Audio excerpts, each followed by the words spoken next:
So we saw a tweet that was interesting to us because it brings us to a different conversation about those of us who come back home or who live abroad. So there was a tweet by, I think it was General_Oluchi, that said that I traveled from the US to Lagos, took a flight from Lagos to the east, and hired a taxi from the airport to my hometown.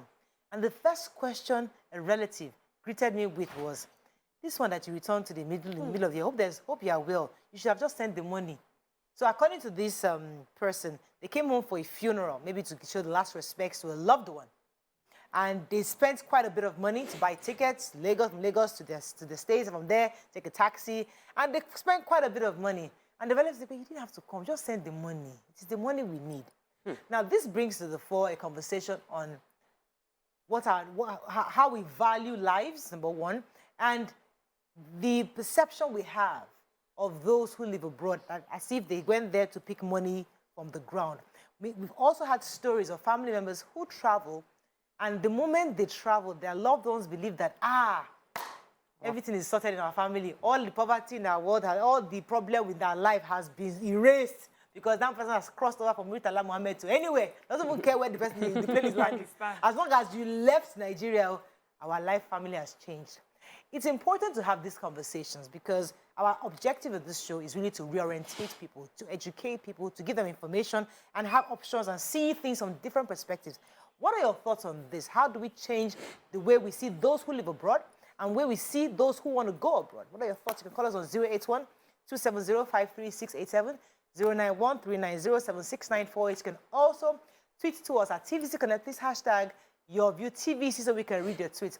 Let me start with you, Nima, because sometimes if you come home like that and you are coming from abroad and you're valuing family, you miss your loved ones, you want to go and see your aunties, your uncles, you're bringing so much expectations, and they see you like, auntie, you should have brought the money. Which one? That money we used to buy tickets. Is your money we need, though? Is that not an indictment also on our government? Let's not even go as far as government, but that's also an indictment on the economy, don't you think? Let's take different angles. Where is this economy problem not in the world now? If we are not deceiving ourselves. Somebody did a total amount of how much you need to fuel your car in Ghana, and it was 75,000 naira. To do what? To fuel a car. So there's no way this thing not there. The problem for me is I blame the people who sell the greener pasture story all the time. When I was a child, you know what we call Lagos in my place? Ewo. That's the privileged or exposed place. People at home will think that when you go to Lagos, you don't work because you don't do the kind of work they do. So they think that they're lesser because they're farmers. But if everybody knows that there's dignity in every kind of work that they do, work now work. Some people can be in Lagos here, they are working to their death. Of course. Stuck in traffic and all of that. It's the same mentality. Somebody goes abroad and you give the impression that we're migrating for better things. Not that no, if you just go there on the streets, you pick money. As in, when that one is coming home, you will not dress humble. You put the pendant, it will be like star, hijab. You give them. You see some people who are in Lagos here, when they work for a full year, they save a full year savings. When they're traveling for December, going to this, they will load bags of, that's a year's work. But when you get home, you give them the impression that's every day. So they will just go and be working the money and come. Don't even come again. Don't send them. People now forget the values of family. You don't want to see your loved one forever. Make it just the same money. So the value of your relationship is about the money they give you. So I don't mind that. I even call her the other day safe. She never even pick. And you think that person's problem stops just because you have your own. We're all human and we lost so much important values. Everywhere. Who is this greener pasture thing? Everywhere. Everybody is dealing with one thing or the other. We all have our own. And so if somebody gives you or somebody takes their time to even remember you, it's the gesture itself that matters. The time that the person takes to remove something and give you is the gifting, the love, not the, just go and bring money. It's money. I have problem. Don't understand. For me, this says a lot about relationships and how we value them or don't value them anymore. So this is not only a coming from abroad story. Even within Nigeria, you find some people, someone is sick at home and the person is thinking, And they'll say, instead of putting money to get on a bus and come all the way, just send that money instead. It would go a long way. So I've seen situations where a person would decide, see, all I have is the money for transportation to take me there and come back. And if I put this, and when I get there, I won't be able to give them anything. I can only be there, you know, with them. Is that enough? And I find people have that conversation when they're trying to deal with it. Is it better for me to go and see my sick mom or just send her money towards the hospital bill? So that won't happen. But there's others where you would expect that, see, it's not about the money. I just want to see you. I want to feel you. And that is, it also brings me to the sort of sacrifices people make and how we, you know, we make nonsense of it. She came. She didn't even drop anything. Meanwhile, this one sent us money. That one did not show up. But this one has been there from the beginning of your issues, helping you, you know, being a moral support. Yes, the person doesn't have all the money in the world or any money at all, but the person is there with you when you wake up, when you go to bed, when you're feeling down. The person, you need to speak to someone. The person is there listening. But when they are discussing it, they will talk about how you were there. You did not put any money down. But the one that did not show up sent money. So I'm not making good. So I'm not even making it like maybe the sending money is less of importance than the person who is there. I'm just saying that for whatever you receive, be grateful for it. And relationships are important. And when you have people that can show up for you, when they have nothing, be very grateful. Absolutely. Yes. I think that's really the crux of this conversation because there's one thing to send money when you know that if you look at it, if I'm going to spend almost $10,000 to come to Nigeria, and if I look at it vis-a-vis what that $10,000 will do in Nigeria, that's a plausible reason to say, you know what, don't let me bother.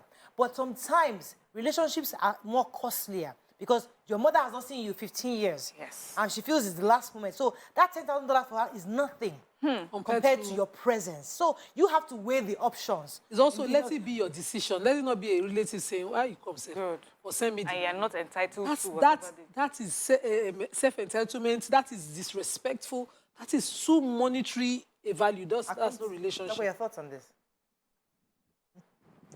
I was going to say that we have commercialized relationships.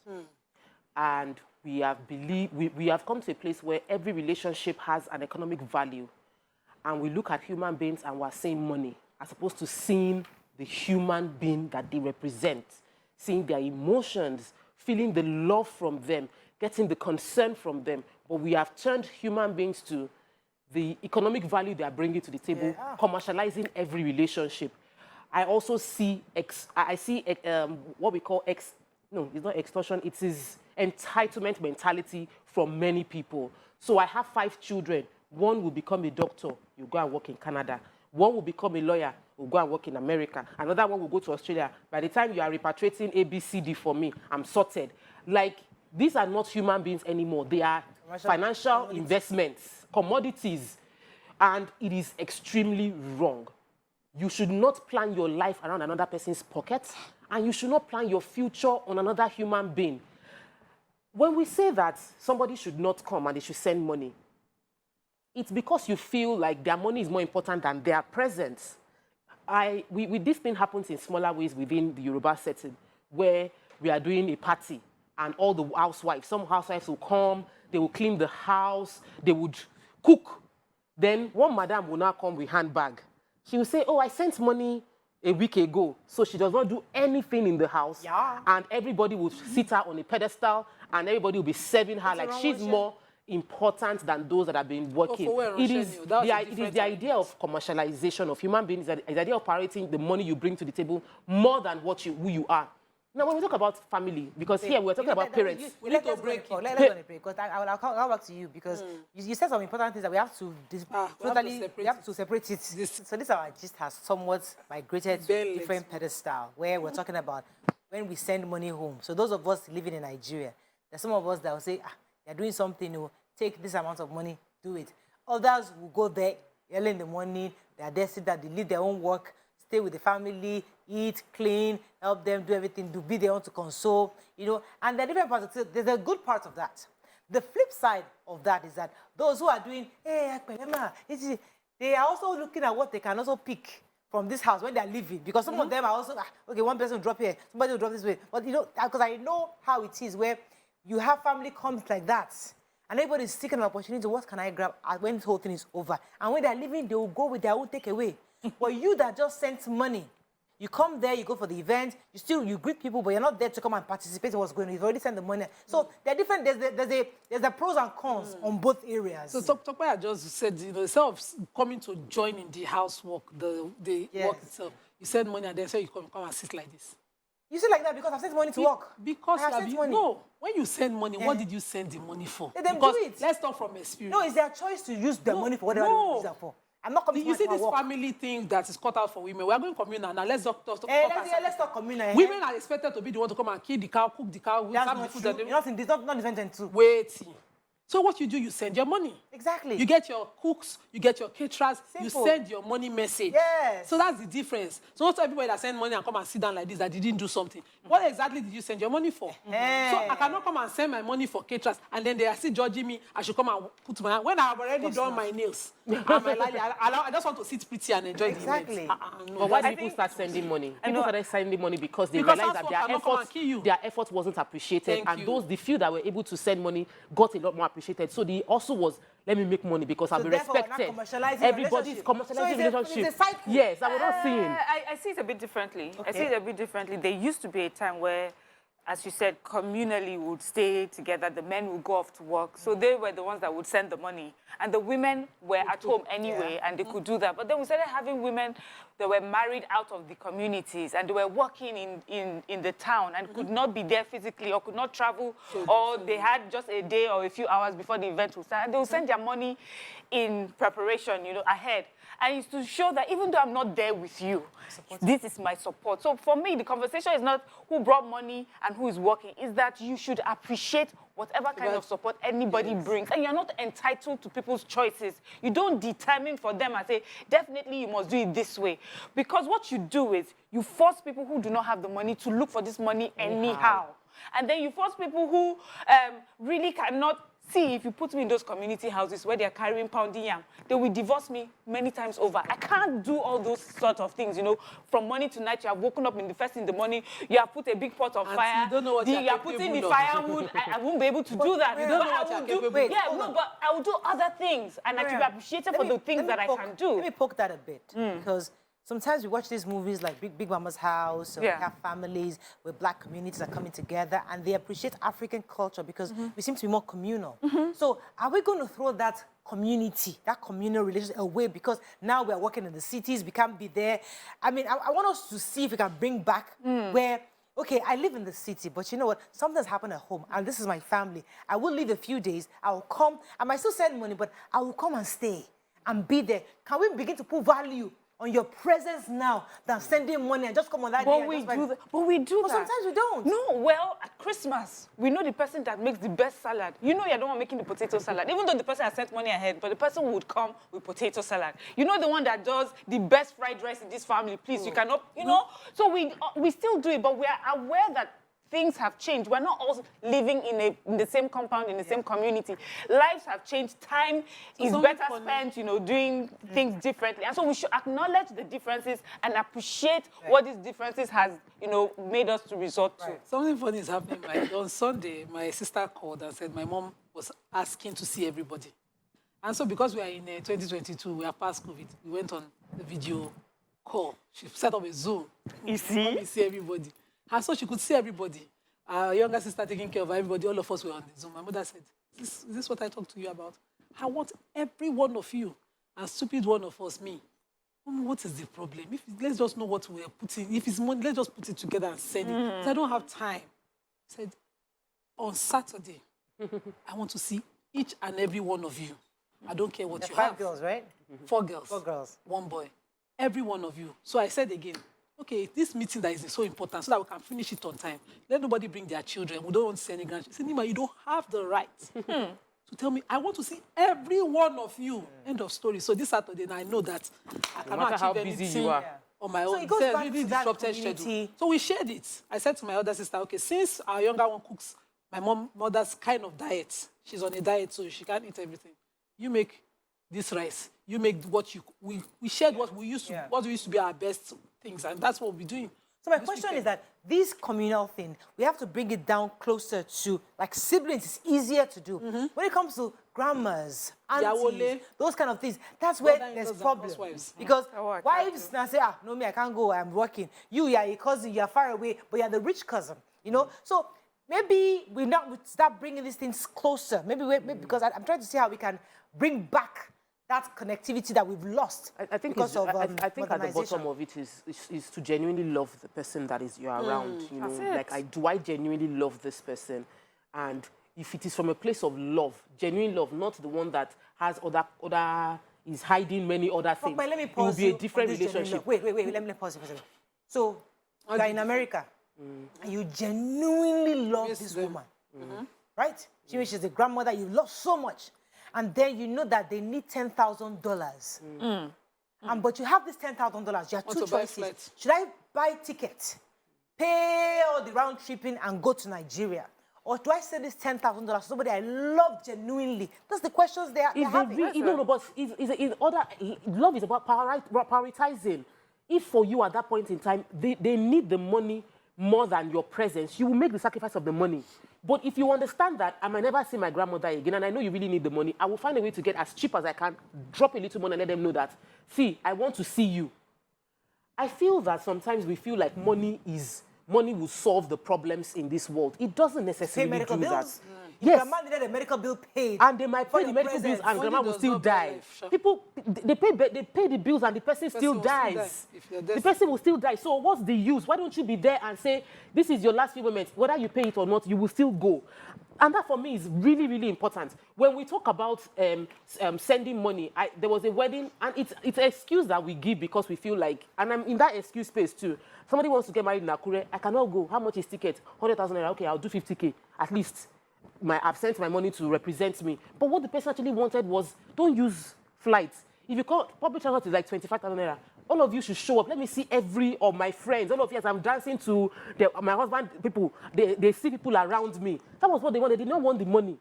Yes, they appreciate the money. It will go a long way. But she didn't have the friends. Everybody is sending 20K. So she wants to dance to see her husband. And there's nobody around her to dance with her. Because we all feel like, let me send my money ahead. There are places where a human being is needed, you know, and sometimes the people abroad need this human connection. They work so hard 24/7. When they're in Nigeria, it's the only time they can hug, they can gist, they can relax. And then you want to take that away from them again because they should send the dollar. I like that. Let me take Joshua. Good morning, Joshua. Are you there? Good morning, Morayo. You're live. Go ahead, please. Yes. I actually was question as I have to wait. This topic today reminds me of when you guys were discussing about this valuing the intangible friendship a couple of months ago. Valuing what? Intangible. The intangible in relationship. Yes. Yes. It reminds me of that. You know, in Africa, we have this sense of entitlement and it's eating us too much. If somebody is trying to show love by coming to cheer you up with his presence, I think there should be a special attachment to that thing, a special value, because not everybody will create that to you, no matter how close they are to you. God has taught us a lot of lessons. People no longer visit, they just enjoy their weekend themselves. So when somebody comes, you look at what it costs the person to come seeing you. You understand? Then on the other way, if the person has valued, he has weighed the two options. What am I going to do? If what I'm going to do requires money, and my presence is not too important, I can do part of that money to make it easy for them. You understand?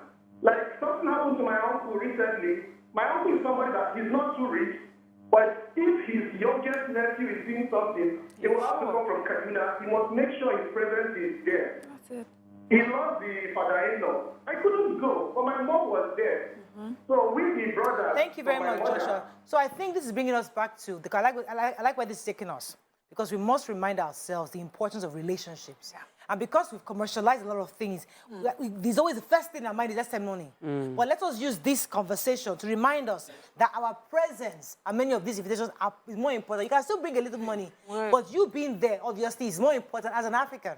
to our family members. Sad when you're the only relative and your relatives have become strangers. You know, Topper was talking about the abroad person coming home to hug, you know, the people at home. And then what is worse is that when you now come home, the people you left have outgrown you. Life has happened. They become strangers. You know, the place where you used to feel safest, it's no longer your safest place. You're looking at those people around and you're wondering, was this not my younger sister or elder brother? You know, my family. And they have their own family, probably married, treat you and your family as complete strangers. It takes effort. It does, though. It takes effort, a lot of effort. And I'll start with the grandparents who put lip service to the things that they should put action to. You know, compelling.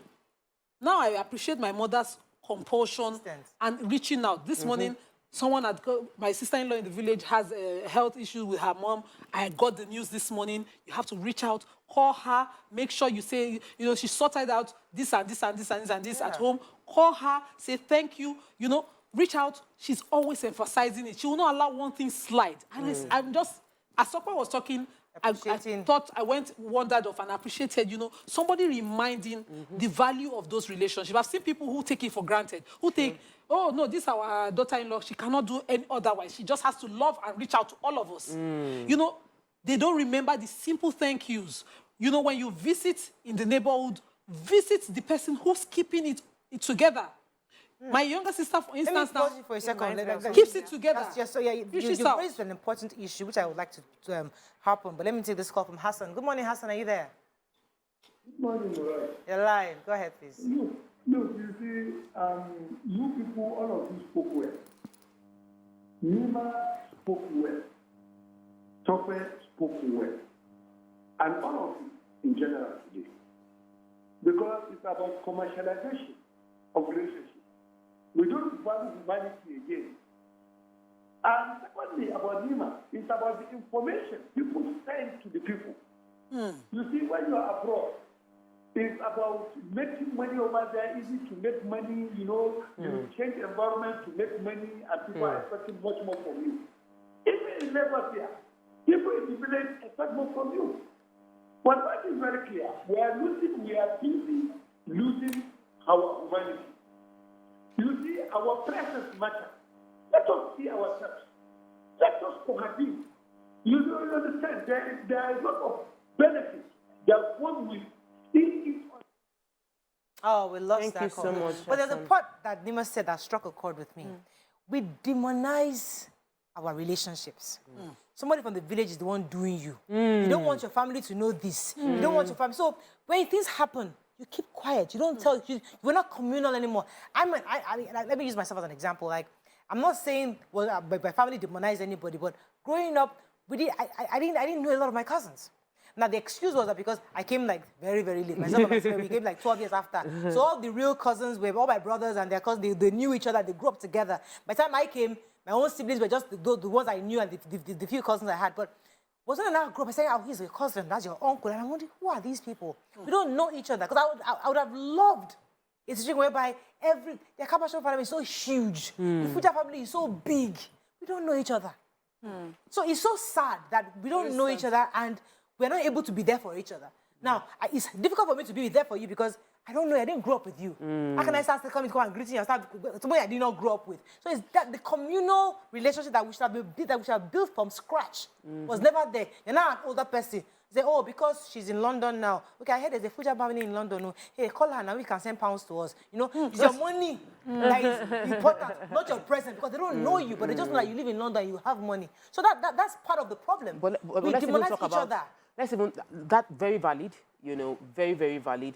But the idea of you are abroad means you're better off. It's the same way some people feel like you are in Lagos, you are better off. Yeah. You know, so there's the assumption that because of where you are, your life is better, and you should take care of those of us that our life is not as good now.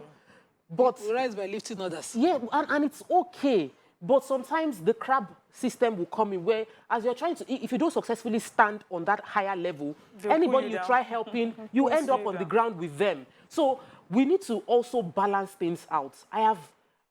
The few times I travel, the conversation is always of a lot of work, a lot of stress that they are doing over there.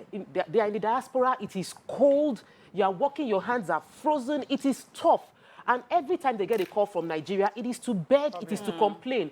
It is not a call from compassion. It's not a call to just say, I want to just check up on you. In most cases, once that phone rings or they see the WhatsApp and it's Nigeria, it is a need. So they are worried about picking that call when it should be, this is home, let me gist with them. How was work today? Let's just change the way we see people living in that space and start showing true love, you know, to them. Let me take this call from, you've not spoken. It's okay. I think I have Adeniro. Good morning, you're live. Are you there, Adeniro, from Ogun State? Morning, Madam Good morning. Morayo. Good morning. Yeah, can you hear me clearly? Very clearly. Go ahead. I so much appreciate this topic you people raised this morning. Thank I you. came out of the royal family. And I remember what the other lady, Madam Sophia, I think, what she just mentioned. There will be some women in the clan from the extended relations. They would have been around doing some kind of, house chores and some other stuff that are very, very important. This thing is peculiar of extended relations. You know what I mean? Yeah. So, and therein you see some people who have come for about a year or something, and we are having something very, very important to do in the family setting. You understand? The needful, what is expected of you, anybody that comes around, is to just come and appreciate these old people, the head of the house and everybody. Forget whatever, pride you have, whatever is in your shoulder. Just put everything there when you come around. Later on, you can show up with the money you have. Fantastic. Thank you. Yes, Miriam. Yes, I agree that we need to do better with building relationships. When Nima was talking, it reminded me of my late mother-in-law. I mean, she was quite old. She couldn't travel up and down, but she would make it a point of duty. In the morning after breakfast, she would sit and she would start calling everyone. So I come from a family where the adults always felt the children had to call. You have not called, you have not called. But she did not make it. And my mom said she learned it from, she now learned something from her, where she felt as an adult she was entitled to everyone calling her, making sure she's fine. That she's the one that has the time right now. She can sit and just make calls. So she tries to do that. And when she passed, a lot of people would say, I knew to expect her call at least once every day, and she would never call you to say, oh, you never call. She would never guilt trip you, just only to pray for you and bless you, and she would do it again the very next day. So that was what she could give at that point in her life. Where she could not visit, she would send money across. But there's some people who don't have this money. I just feel that we have cultures here where we hear people say, I can't go back if I don't have this money, I can't go back. Money is so important that they cannot even show themselves. They can't go to the village. They cannot even share the problems that they are going through because they don't have the money. They cannot receive the love that they need during vulnerable times because they don't have money to give. And that's where we need to see this money thing is good, but we're not entitled to it. And we should give people grace to be able to give what they can and what, and it's not the best you can give.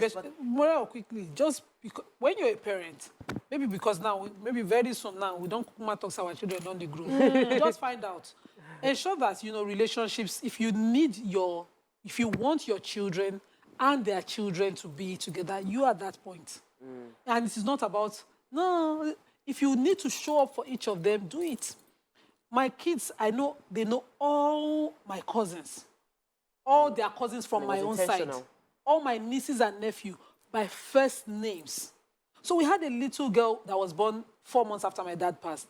And my son is always like, we call Wawa, because Rama, we call Rama, just fast. And I noticed that they're not clicking because they've not spent the time that they should with her. I will make that effort.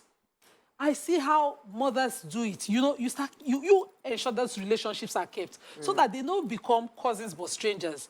Imagine that one of them is crying. It's okay to say to the cousin that, please, I'm in need. I need help. And they'll be, they'll get the compassion that is necessary, not because of anything, but because they know that that's his family. True. But sometimes you're family, but you're strangers. My own first cousins at home, only... So as I was saying that, demonizing family members is one thing that we must talk about, maybe another different day, because the whole new topic, as Mariam said during the break.